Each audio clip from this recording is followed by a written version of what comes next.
बिस्मिल्लाहिर्रहमानिर्रहीम।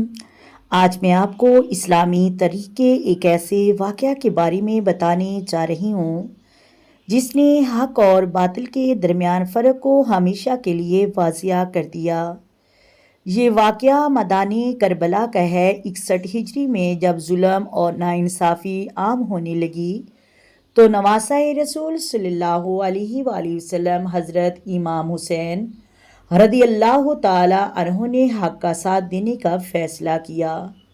उन्होंने दुनयावी फ़ायदे या इक़्तिदार के लिए नहीं बल्कि दीन इस्लाम की हिफाजत के लिए कुर्बानी दी। करबला के तपते हुए सहरा में हज़रत इमाम हुसैन रदी अल्लाह ताला अन्हु अपने अहलो खाना और चंद वफ़ादार साथियों के साथ मौजूद थे। पानी बंद कर दिया गया। सख्त आजमाइशें आईं लेकिन हज़रत इमाम हुसैन ने हक़ का रास्ता नहीं छोड़ा। 10 मुहर्रमुल हराम यौम अशूरा के दिन हज़रत इमाम हुसैन रदी अल्लाह ताला अन्हु ने अजीम कुर्बानी पेश की और शहादत का जाम नोश किया, मगर जुल्म के सामने सर नहीं झुकाया। आज भी करबला हमें ये सबक देता है कि सच्चाई, सब्र, इस्तकामत और दीन पर साबित कदम रहना ही कामयाबी का रास्ता है। हज़रत इमाम हुसैन रदी अल्लाह ताला अन्हु की कुर्बानी क़यामत तक मुसलमानों के लिए मशाले राह रहेगी। अल्लाह ताला हमें हक़ पर चलने और हज़रत इमाम हुसैन की सीरत से सबक हासिल करने की तौफ़ीक अता फ़रमाए। आमीन या रब्बुल आलमीन।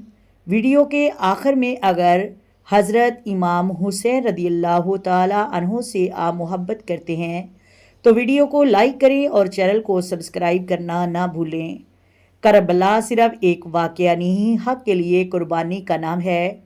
10 मुहर्रम अशूरा के दिन आप रोज़ा लाजमी रखिएगा। ये मेरे नबी करीम और सहाबा कराम और औलिया कराम की सुन्नत है। 10 मुहर्रम यौम अशूरा का रोज़ा एक पिछले साल के गुज़रे हुए गुनाहों का कफ़ारा बनता है। अल्लाह तबारक व तआला हमें अमल करने की तौफ़ीक अता फ़रमाए, रोज़ा रखने की तौफ़ीक अता फ़रमाए। आमीन सुम्मा आमीन।